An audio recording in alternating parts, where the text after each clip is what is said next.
guys, good morning. May tatanong tayo kay Daddy kung kaya niya itong sagutin.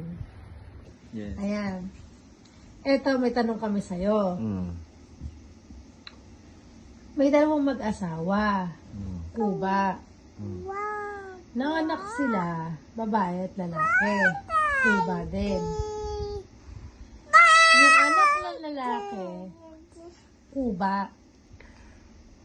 Bakit yung anak ng babae, hindi kuba? Paano anak ng babae? Diba, may mag-asawa. For example, tayo, mag-asawa tayo. Nanganak tayo ng babae at lalaki. Kuba. Kambal.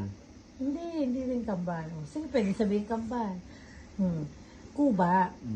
Ngayon, yung lalaking anak natin, nagkaroon ng anak, kuba din. Yung babae, nagkaanak, pero hindi kuba. Bakit?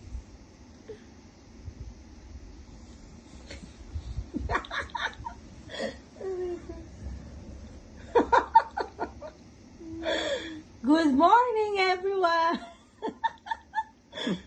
Chirit. Sino, tagal mag-isip ka naman. Ito naman eh, tali-tali na mag-isip ka. Si Daddy. Ano? Yung lalaki na nag-asawa. Tapos nanganak. Kuba. Anak ng lalaki. Oo.